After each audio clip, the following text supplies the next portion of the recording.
கடந்த வாரம் மன்னார் வைத்தியசாலையில் நடைபெற்ற சிந்துஜாவினுடைய மரணம் தொடர்பாக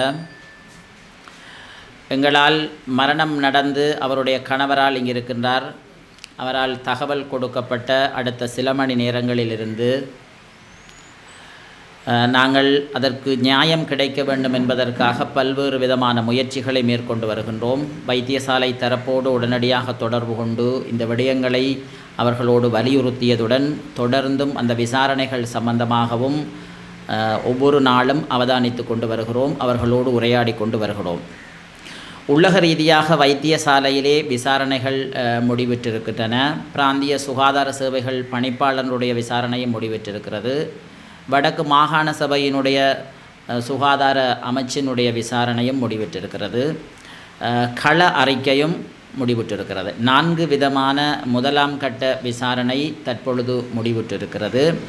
அடுத்ததாக மத்திய சுகாதார அமைச்சிலிருந்து இந்த வாரத்திற்குள் அவர்களும் இங்கு வந்து முதல் கட்ட விசாரணையை ஆரம்பிக்க இருக்கிறார்கள். இந்த 4 கட்ட விசாரணைகளிலும் சில நபர்கள் குற்றவாளிகளாக அல்லது குற்றம் சாட்டப்படக்கூடியவர்களாக சம்பவத்தினத்து அன்று கடமையில் இருந்தவர்கள் அசட்டையீனமாக நடந்து கொண்டிருக்கிறார்கள் என சிலரை அடையாளமிட்டிருக்கிறார்கள். அவர்களுக்கு நடவடிக்கை எடுக்கப்பட வேண்டும் என இருவேறு தரப்பாக வைத்தியர்களுக்கு மத்திய சுகாதார அமைச்சுக்கும் ஏனையவர்களுக்கு மாகாண சுகாதார அமைச்சுக்கும் வைத்தியசாலை தரப்பாலும் ஏனைய விசாரணை தரப்பாலும் பரிந்துரைக்கப்பட்டிருக்கிறது. ஆகவே இந்த பரிந்துரைக்கப்பட்டவர்கள் மீது விரைவாக நடவடிக்கை எடுக்கப்பட வேண்டும் என நாங்கள் வலியுறுத்துகிறோம். ஏனெனில் பாதிக்கப்பட்டவருக்கு நியாயம் கிடைக்க வேண்டும். ஒரு மிகப்பெரிய பாரதூரமான நோய்வாய்ப்பட்டு அவர் வைத்தியசாலைக்கு வந்திருக்கவில்லை. ஆகவே அந்த சாதாரண ஒரு விடயத்தை கூட அவர்களினுடைய கவனையினமான செயல்பாடு ஒரு மரணத்தில் கொண்டு வந்து விட்டுவிட்டது. 15 நாள் உட்பட்ட பிறந்த பிள்ளையினுடைய தாய் இறந்து போவது என்பது அந்த பிள்ளையினுடைய எதிர்கால கேள்விக்குட்படுத்தப்படுகிறது. ஆகவே வைத்தியத்துறை இவ்வாறான மோசமான நிலைப்பாட்டுக்கு தார்மீக பொறுப்பேற்க வேண்டும் முதலிலே. ஆகவே அது அவர்கள் தொடர்ச்சியாக இவ்விதமான சாட்டுப்போக்கு கதைகள் சொல்லி எடுக்கப்பட்ட அல்லது விசாரணையில் கண்டறியப்பட்ட விவகாரத்தை மழுங்கடிக்க செய்வதோ அல்லது அவர்களுக்கு நடவடிக்கை எடுக்காமல் விடுவதோ எங்களால் ஏற்றுக்கொள்ள முடியாது. கடந்த காலங்களிலும் இலங்கையிலே இவ்வாறான மருத்துவத்துறைக்கு எதிராக எந்த விசாரணைகளும் நடைபெற்றிருந்தாலும் கூட, தீர்மானங்கள் எடுக்கப்பட்டிருந்தாலும் கூட நடைமுறைப்படுத்தப்படவில்லை. கிளிநொச்சியிலே ஒரு பெண்ணினுடைய கற்பப்பை அகற்றப்பட்டது, விசாரணை அப்படியே காணாமல் போய்விட்டது. யாழ்ப்பாணத்திலே ஒரு சிறுமியினுடைய கை அகற்றப்பட்ட விவகாரமும் பேசுபொருளற்ற நிலையிலே தற்பொழுது போய்விட்டது. வவுனியா விவகாரமும் காணாமல் போய்விட்டது.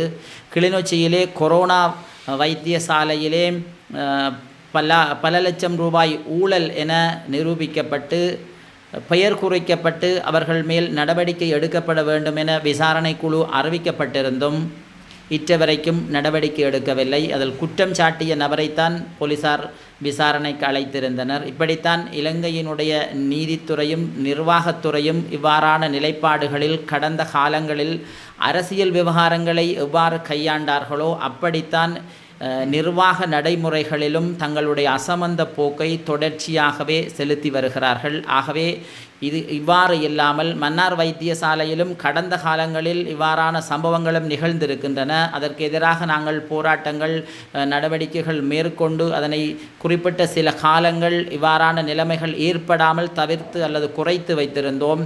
இவர்களுடைய கவனயீனமான செயற்பாடுகள் இந்த நிலைக்கு கொண்டு வந்து விட்டுவிட்டது. தற்பொழுது வைத்தியசாலையிலே 61 வைத்தியர்கள் இருக்கிறார்கள்.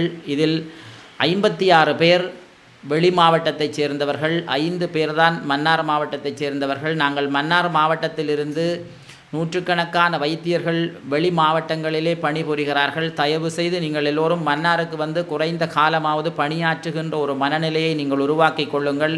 இங்கிருந்து ஒவ்வொரு வருடமும் மருத்துவத்துறைக்கு தெரிவு செய்யப்படுபவர்கள் மன்னாருக்கு பணிக்காக நீங்கள் வருகிறீர்கள் இல்லை. நீங்கள் வராததன் விளைவே வெளி மாவட்டங்களில் இருந்து வந்து பணி செய்யக்கூடிய ஒரு நிலைமையும் இருக்கிறது. ஆகவே இந்த நிலைமையை மன்னார் வைத்தியர்களும் புரிந்து கொள்ள வேண்டும். ஆகவே இவருக்கு நியாயம் கிடைக்க வேண்டும். நாங்கள் அதாவது இந்த விசாரணைகளுக்காக சில நாட்கள் காத்திருக்க வேண்டியிருக்கிறது. ஏனெனில் இந்த விசாரணை முடிவுற்று வைத்தியசாலை தரப்பாலும் மத்திய சுகாதார அமைச்சாலும் எவ்வாறான தீர்மானம் மேற்கொள்ளப்படுகிறது என்பதற்காக நாங்கள் சில நாட்கள் காத்திருக்கிறோம்.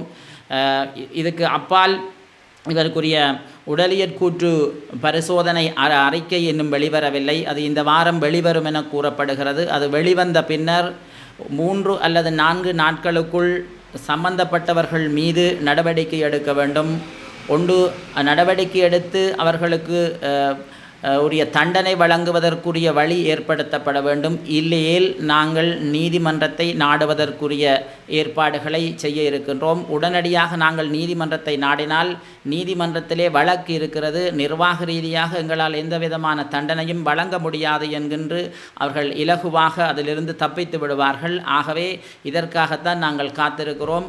அவர்களுக்கு அறிக்கைகள் எல்லாம் வெளிவந்த பின்னர் எவ்வாறான நடவடிக்கை எடுக்கப் போகிறார்கள் என்று. அது மாத்திரமல்ல, குறித்த பெண்ணுக்குரிய இழப்பீட்டும் அந்த சிறிய குழந்தைக்குரிய எதிர்காலத்துக்குரிய வழிவகையும் ஏற்படுத்துவதற்கு அவர்கள் நஷ்டஈடும் வழங்குவதற்கு முன்வர வேண்டும். ஏனெனில் அந்த பாதிக்கப்பட்ட தரப்புக்கு உரிய நியாயமும் நீதியும் வெல்லப்பட வேண்டும். இங்கு நாங்கள் ஆர்ப்பாட்டம் பண்ணியோ அல்லது ஏதாவது செய்ய வேண்டும் என்றதல்ல இங்கு உள்ள பிரச்சனை. நீதி வெல்ல வேண்டும். நீதியின் பால் உள்ள விவகாரங்கள் நடந்தேற வேண்டும்.